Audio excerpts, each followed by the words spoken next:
The constant patter of rain echoed through the massive hangar as Captain Han Da-won watched another group of refugees board the generation ship Promise. The year was 2157, and Earth had finally reached its breaking point.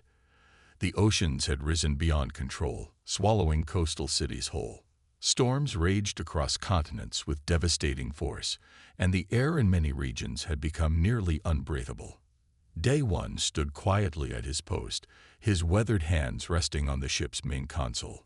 Through the bridge's panoramic windows, he could see the endless lines of people moving towards the other vessels.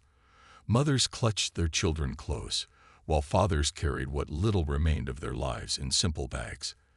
The sight made his heart heavy, but he knew they had no choice.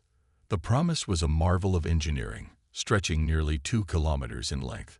Its white hull gleamed even in the dim light of this rainy day. Like the other generation ships, it had been built to sustain life for decades if needed.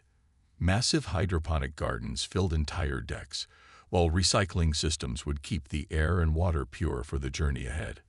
"Captain, Sector 7 is now at capacity," reported Officer Lee Min-ho, his voice steady despite the weight of the moment. "That makes 30,000 passengers on board so far." Day One nodded, checking the ship's systems one more time. The Promise could hold 50,000 people, and they were filling up faster than expected. Each person had been carefully chosen. A mix of scientists, doctors, teachers, engineers, and families with children. They would need every skill to build a new life wherever they found sanctuary. The appearance of the Galactic Hegemony 3 months ago had seemed like a miracle. Their ship had simply appeared one day, hovering over New York's flooded remains. The ambassador, a being that looked like living crystal, had expressed genuine concern over Earth's condition. The offer of sanctuary had brought hope to billions. "Remember when we thought we were alone in the universe?" asked Kim Ha-na, the ship's chief medical officer, as she joined Day One on the bridge. Her eyes were fixed on the distant shape of the Hegemony's observation vessel, its strange geometric form floating high above the loading zone. "It still feels unreal," Day One replied, remembering the first broadcast.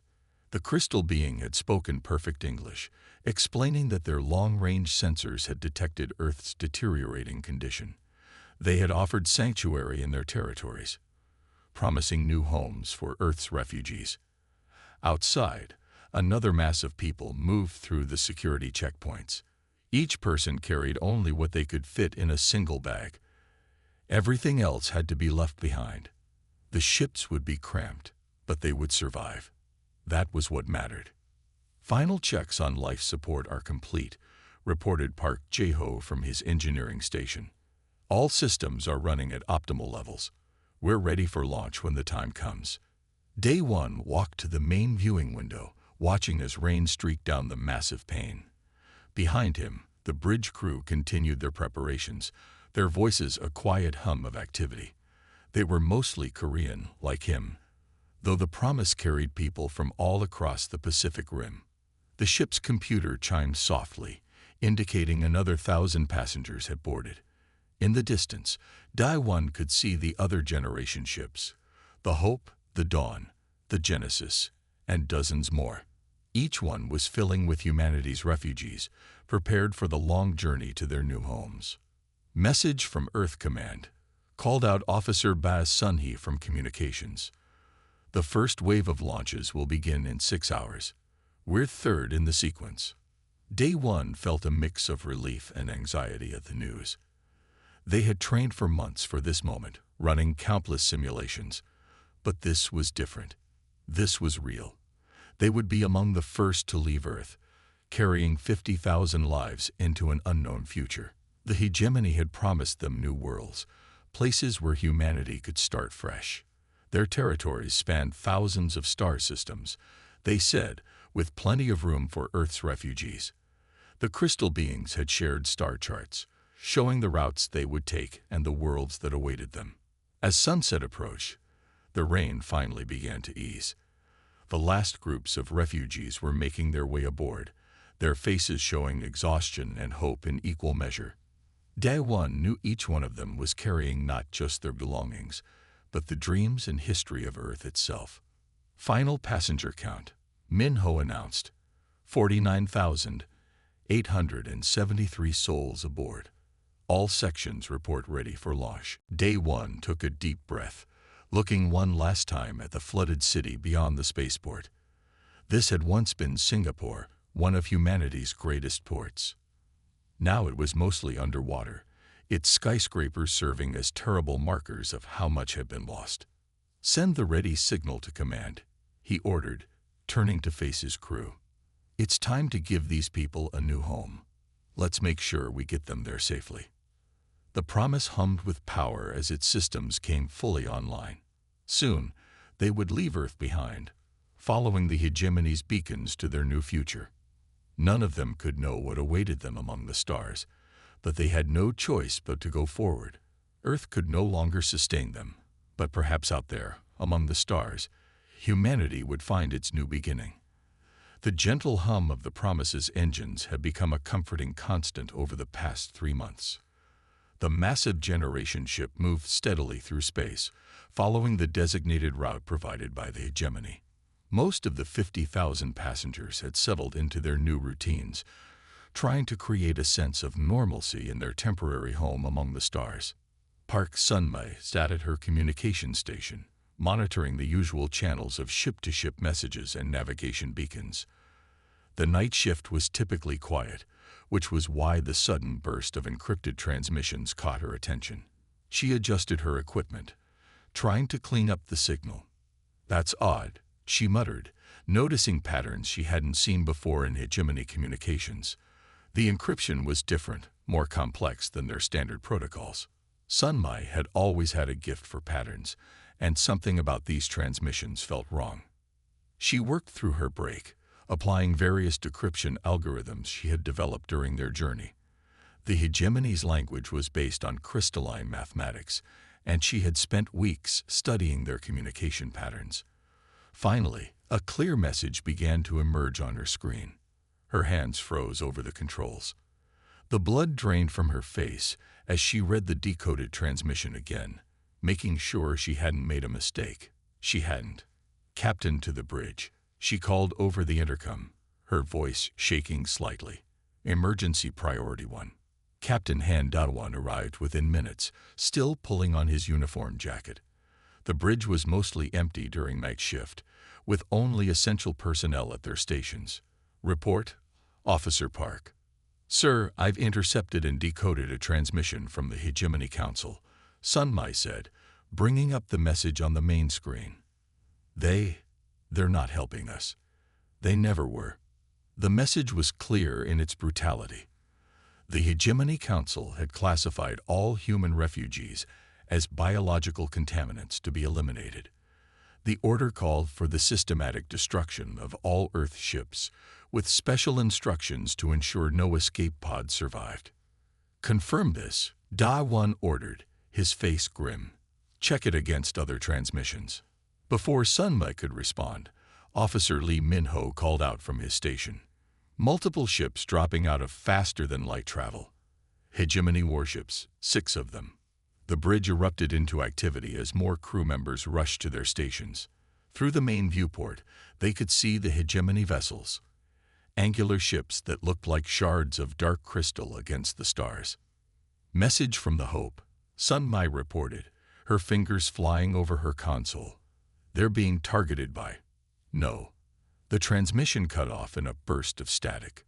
The bridge crew watched in horror as energy beams lanced out from the hegemony ships.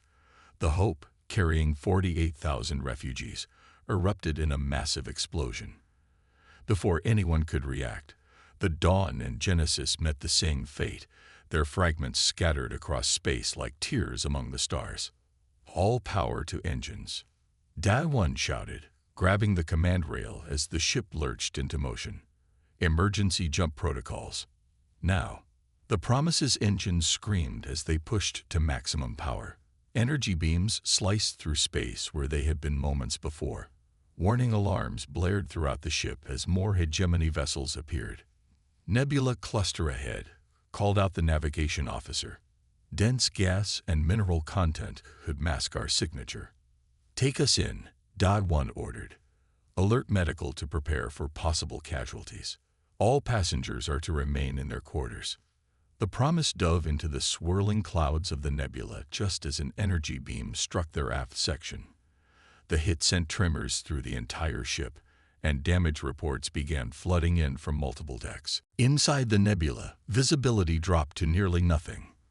The swirling gases outside the viewports turned their world into a storm of purple and blue.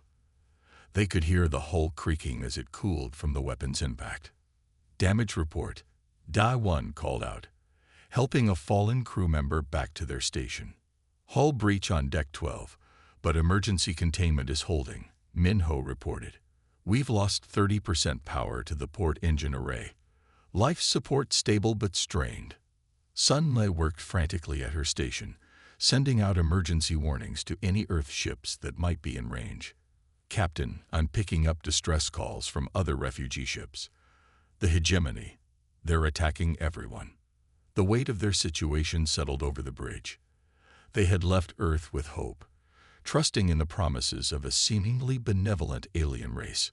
Now they were running for their lives, carrying 50,000 souls who had no idea their sanctuary had become a trap. "Begin running silent," Da-1 ordered, his voice steady despite the chaos. "Minimal power output, emergency systems only. We hide here until we can figure out our next move." As the Promise drifted deeper into the nebula's concealing clouds, the crew could only think of the ships they'd lost. The Hope, Dawn, and Genesis.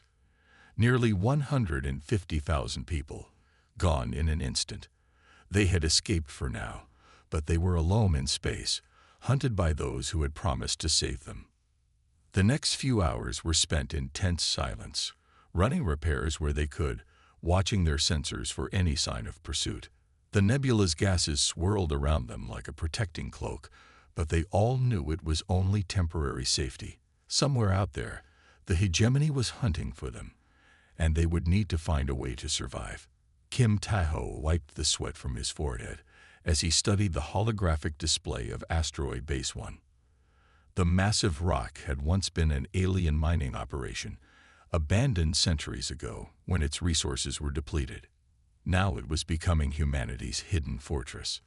"The main cavity can support another 1,000 people," he explained to the gathered engineers. They stood in what had once been a storage bay, now converted into a makeshift command center. "We need to expand the air recycling systems first." 2 months had passed since the hegemony's betrayal. The Promise and 11 other surviving ships had found refuge in this forgotten corner of space. The Carina sector's dense asteroid fields and radiation clouds kept them hidden from hegemony patrols, but survival was a daily struggle. Through the bay's reinforced windows, Tahoe could see teams of workers in spacesuits moving between the asteroids on guide ropes. They salvaged what they could from the ancient mining facilities, learning to adapt alien technology to human needs. Every piece of metal, every working component meant another chance at survival. "The north section is ready for pressurization," reported one of his team leaders. "We've sealed all the known breaches and installed human standard airlocks." It was slow work, but they were making progress.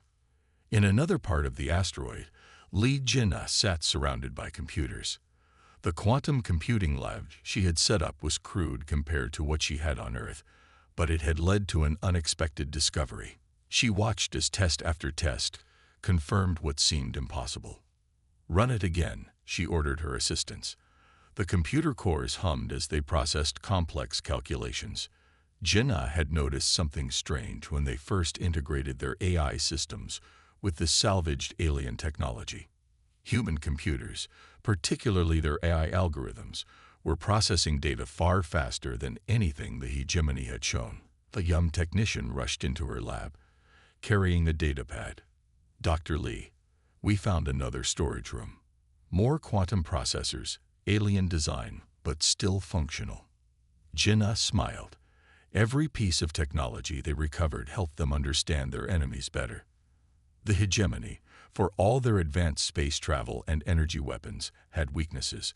Their computing systems were rigid, designed for specific tasks. Human AI was more adaptable, more creative. Back in the main cavity, Taiho directed the installation of new living quarters. They had learned to use the asteroid's natural tunnels, reinforcing them with salvaged metal and installing life support systems. What had started as emergency shelters were becoming real homes. The hydroponic gardens are showing good growth, reported a botanist. They had converted an old ore processing facility into a massive greenhouse, using light panels salvaged from the generation ships. We should have fresh vegetables in another week. The sounds of construction echoed through the asteroid's chambers.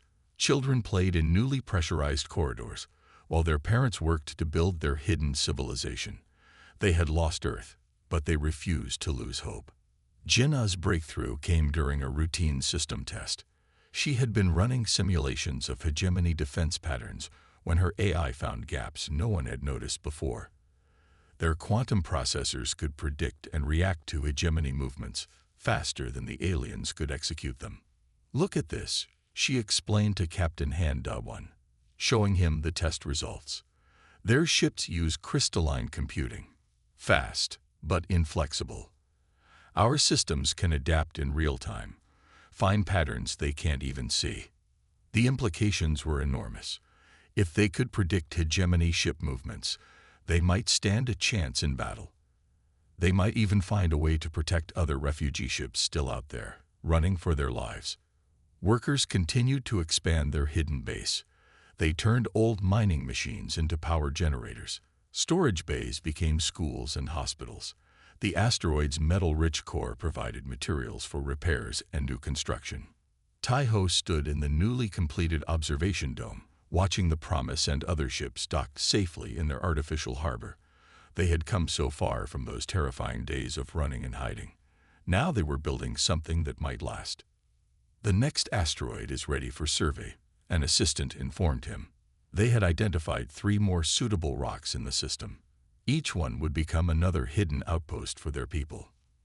In her lab, Jinna prepared to share her discoveries with the other ship's scientists. Their advantage in computing power could change everything. They were no longer just refugees.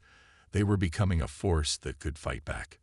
The lights of their underground city glowed softly in the asteroid's chambers. Children who had been born on Earth now played in artificial gravity, learning about their new home among the stars.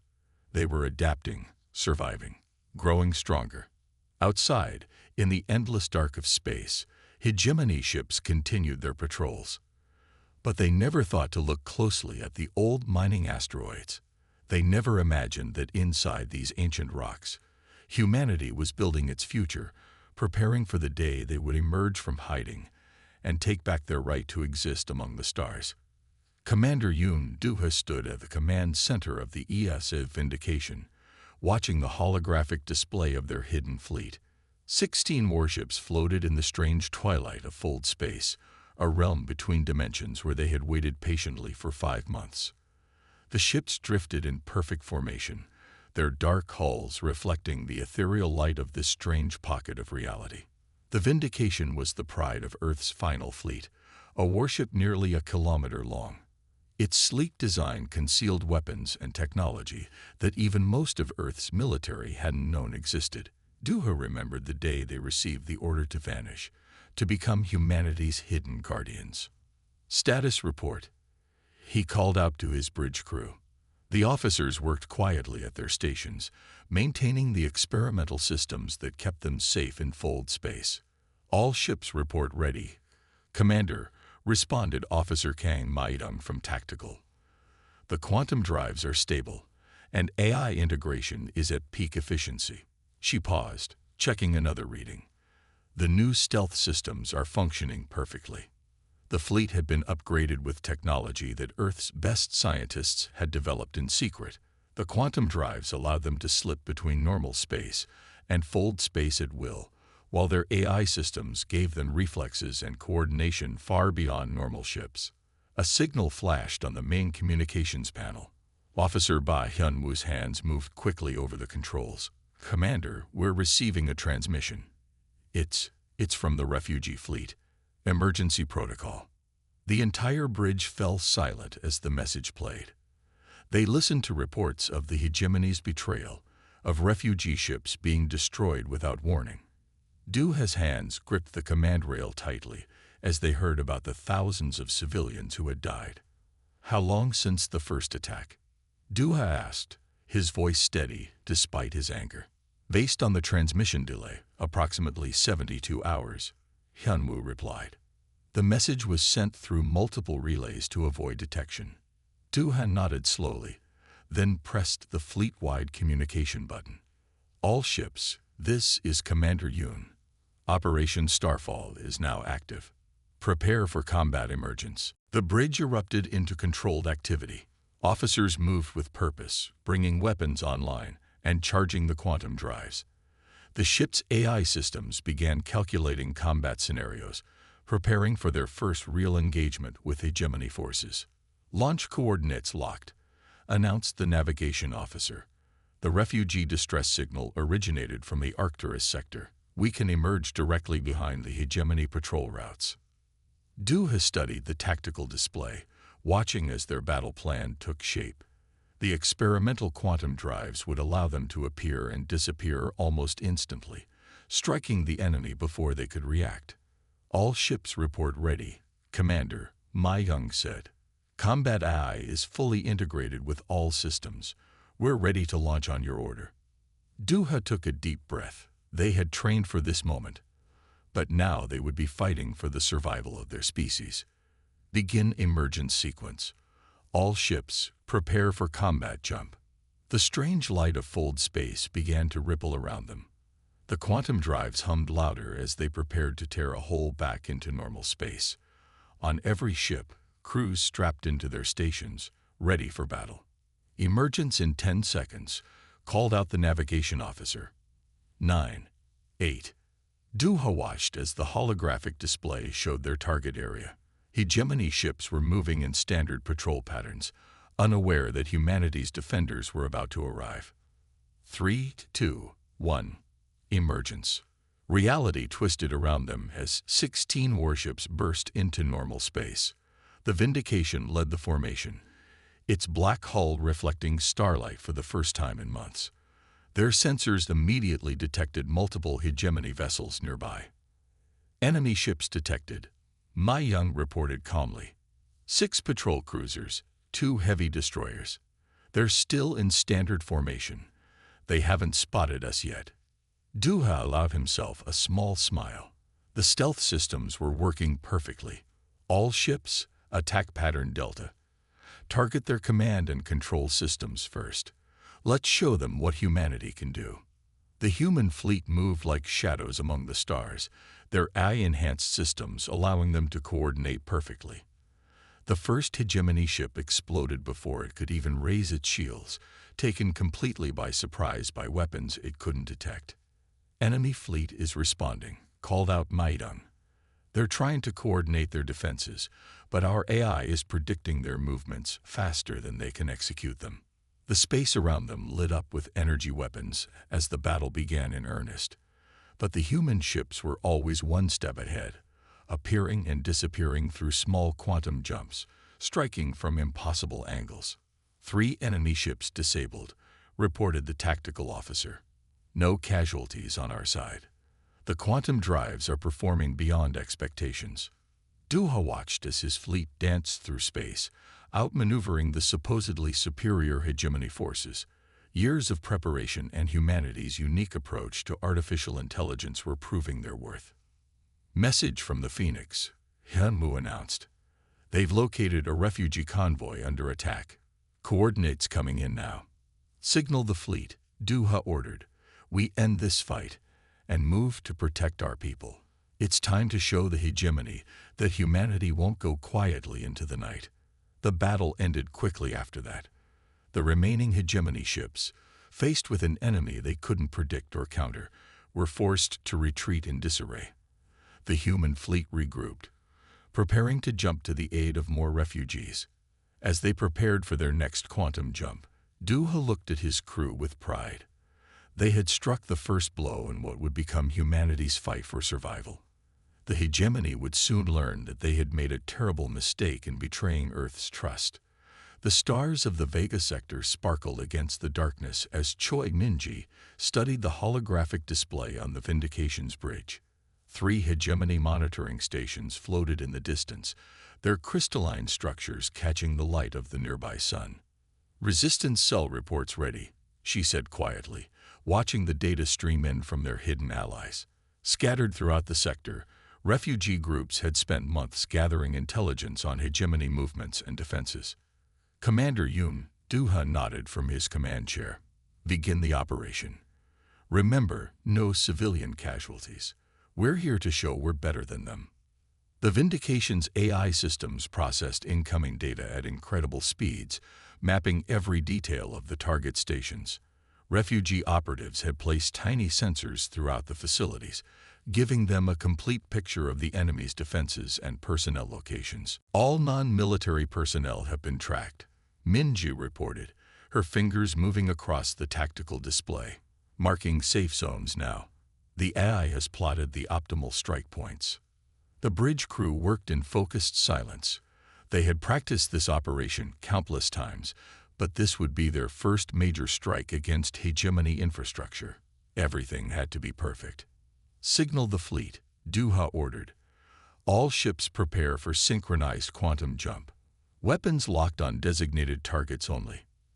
3 other warships waited in fold space, their quantum trides ready. The plan was simple but required perfect timing. They would appear, strike, and vanish before the hegemony could mount an effective response. "Jump coordinates locked," called out the navigation officer. "All ships report ready." Minji took a deep breath, watching the final sensor data come in, confirming target areas clear of civilian life. "Strike zones confirmed." "Execute jump," Duha commanded. Reality twisted as 4 human warships emerged from fold space. They appeared simultaneously at precise points around the monitoring stations, their weapons already firing. The hegemony's automated defenses hadn't even begun to respond before the first precision strikes hit. "Direct hits on all primary targets," Minji reported, watching as her carefully planned attack unfolded. "Secondary systems failing. No civilian areas affected." The monitoring station's crystal structures began to crack and break apart. Emergency pods launched from designated safe zones, carrying non-military personnel to safety. The human fleet had made sure they had escape routes. "Hegemony response fleet detected," called out the sensor officer. 7 ships dropping out of faster-than-light travel. "Hold position," Duha ordered calmly. "Let them see what we can do." The hegemony ships emerged in standard attack formation, their weapons charging. But the human vessels were already moving, their AI systems predicting and countering every action before it happened. Minji's hands flew over her console as she coordinated the fleet's response. The Vindication seemed to dance through space, quantum jumping in short bursts that made it impossible to track. The other human ships followed suit, moving in patterns that confused and scattered the enemy formation. "Enemy targeting systems cannot lock," she reported with satisfaction. "Their crystal computing can't adapt fast enough to our movement patterns." The battle was brief but decisive. The hegemony ships, unable to land a single hit on the human vessels, were forced to retreat. Behind them, the monitoring stations continued to break apart, their destruction a clear message to the Empire that had betrayed humanity. "All objectives accomplished," Minji announced. "Refugee cells confirm successful evacuation of all civilian personnel. Beginning Phase 2. The human fleet regrouped, preparing to quantum jump to their next target. They had proven that their strategy worked, precise strikes that crippled the hegemony's military capability while protecting innocent lives. "Well done, everyone," Duha said as they prepared to leave the sector. "This is just the beginning. We're showing them that humanity fights with both strength and honor." In the days that followed, more strikes were carried out across hegemony space. Each attack was carefully planned, with Minji coordinating between the fleet and the growing refugee resistance network. The hegemony found their military installations falling one by one, always with minimal loss of life. The refugee cells grew bolder, providing more detailed intelligence about hegemony movements and defenses. They had found hope in the human fleet's success, seeing that their betrayers could be fought and beaten. Minji spent hours analyzing the data from each strike, working with the ship's AI to develop better tactics. The hegemony's responses became more desperate, committing larger forces to protect their facilities. But they couldn't match the precision and adaptability of human technology. "They're learning to fear us," she told Duha after another successful operation. "Not because we're cruel, but because we're smarter. Better. We're showing them what humanity really is." The Vindication's bridge crew had developed a smooth rhythm now, each person working in perfect coordination with the others and their AI systems. They were becoming more than just a military force. They were becoming a symbol of hope for all the refugees who had been betrayed. As they prepared for their next strike, Minja looked at the star map showing their progress. Slowly but surely, they were pushing back against the empire that had tried to destroy them. The storm they had started was growing, and the hegemony was beginning to realize that they had made a terrible mistake in underestimating humanity.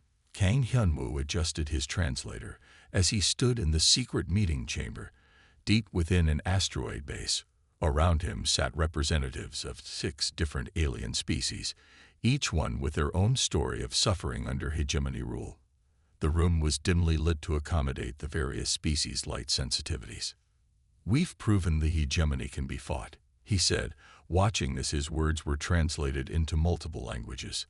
"Their crystal technology is powerful, but inflexible. Together, we can end their control over our peoples." The alien delegates listened intently. There were the Arans, with their silver-scaled skin and 4 eyes. The Nexos, whose bodies seemed to shift like smoke, and others whose names humans were still learning to pronounce. "Your ships move in ways we thought impossible," said the Aran representative, their scales shifting with interest. "Our people have suffered under the hegemony for 3 generations. We would join your fight." On the main display screen, tactical data from recent human victories played in a continuous loop. The Vindication and its sister ships appeared and disappeared through quantum space, striking hegemony targets with surgical precision. "My people can provide detailed maps of hegemony supply routes," offered a Nexus delegate, their form swirling with excitement. "We have worked as their servants for centuries, watching and waiting." Commander Yumduha, who stood beside Hyunwoo, nodded in approval. The human fleet had proven themselves in battle, but with allies, they could do so much more. Each species brought unique knowledge and capabilities to the fight. Within days, the coalition began to take shape. Alien ships, hidden away for generations, joined the human fleet. Their technology was different but complementary. The Arans brought powerful shield systems, while Nexus ships could become nearly invisible. Combined Fleet Status Report called out Officer Choi Minji from her tactical station aboard the Vindication. 27 ships combat-ready, all systems integrated with our AI network. The first combined strike against a major hegemony shipyard showed the coalition's true potential.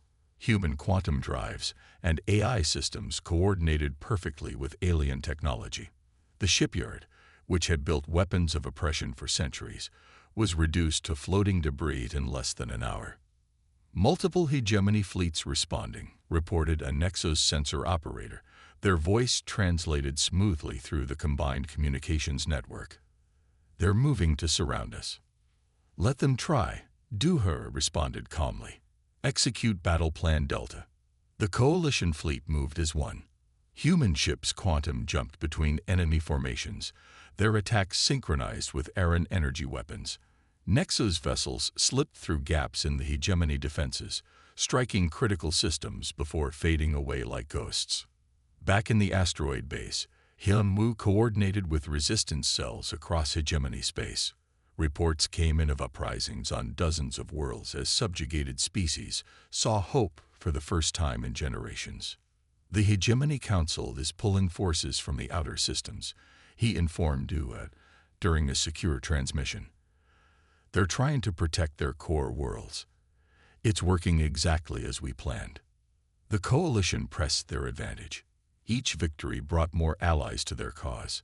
Species that had been silent for centuries now rose up, providing intelligence and support to the combined fleet. Their entire command structure is based on crystal computing. Minji explained during a strategy session. They can't adapt to multiple species fighting in different ways at once. Their responses are becoming erratic. The hegemony's mighty fleets, accustomed to crushing single opponents with overwhelming force, found themselves unable to counter the coalition's very tactics. Human AI systems learned and adapted, coordinating the different species' abilities for maximum effect. Main fleet approaching Hegemony Prime, reported an errand captain. Their massive ship, now equipped with human quantum technology, led the assault on the Empire's capital system. The battle for Hegemony Prime lasted 3 days. The coalition fleet struck from multiple directions, using tactics the crystal beings had never encountered. Human ships would appear inside their defense perimeter, launch devastating attacks, then quantum jump away before the crystalline weapons could lock on. Nexus vessels ghosted through supposedly impenetrable shields, delivering strike teams to critical facilities. Iran warships absorbed incredible amounts of damage, while their enhanced weapons shattered crystal fortifications. The Hegemony Council is requesting terms, Hyunwoo announced on the final day. The coalition fleet held position around the crystal cities of Hegemony Prime, a clear demonstration of their victory.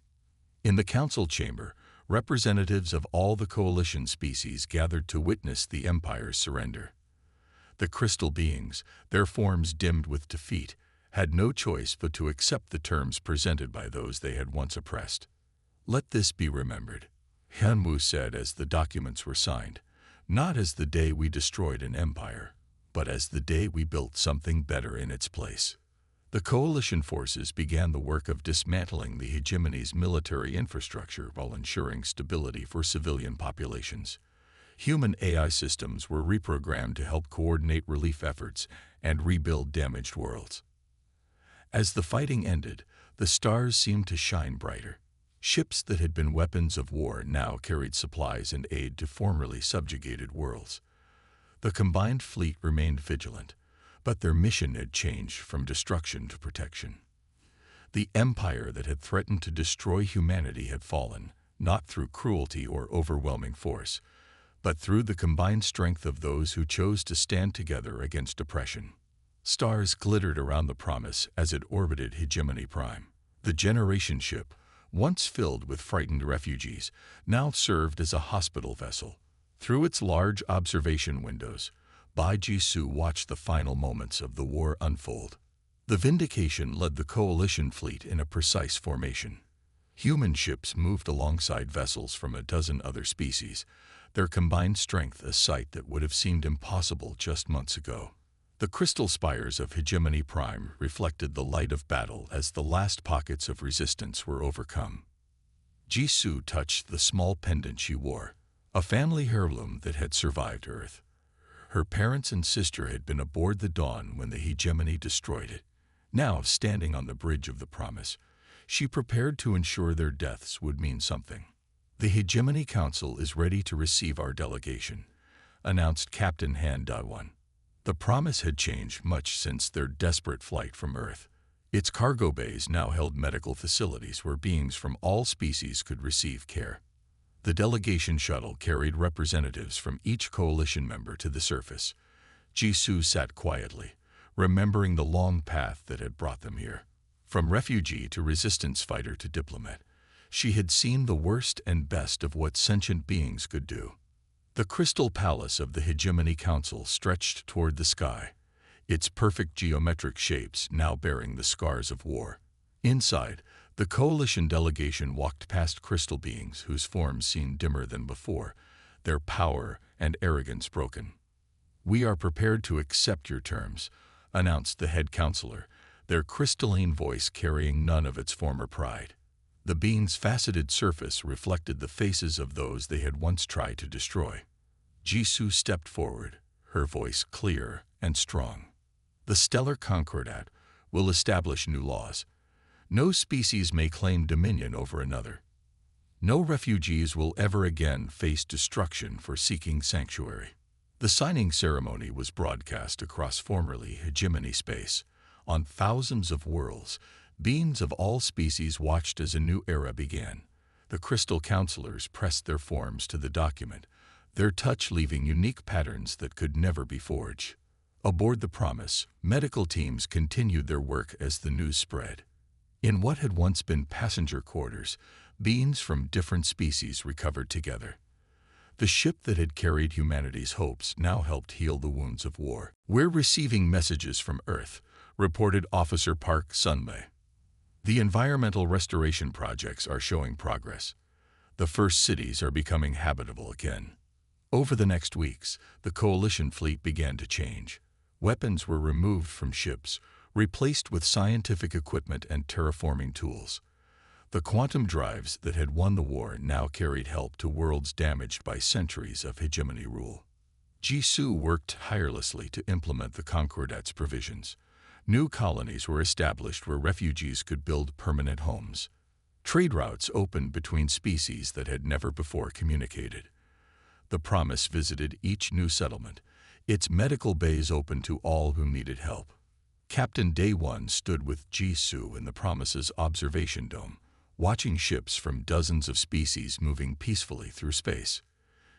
"Did you ever imagine this when we first fled Earth?" he asked. She shook her head, smiling. "We were just trying to survive. Now look at us, helping to build something entirely new." The Promise's final journey took it back to Earth. The great ship, which had carried 50,000 humans to safety, would become a museum. Its halls would tell the story not just of humanity's escape and victory, but of the birth of a new interstellar society. In the ship's main hall, Jisoo helped install the displays. Images showed the refugee fleet, the desperate flight from the hegemony, the formation of the coalition, and the final victory. But more importantly, they showed what came after: the healing, the building, the coming together of different species in peace. Children from a dozen worlds now played in the reconstructed cargo bays, where refugees had once huddled in fear. They learned each other's languages, shared each other's foods, and grew up knowing that differences were something to celebrate, not fear. The last exhibit was the simplest: a window looking out at the stars, with words from the stellar concordat etched in every known language. "Never again will any being face destruction for seeking refuge among the stars.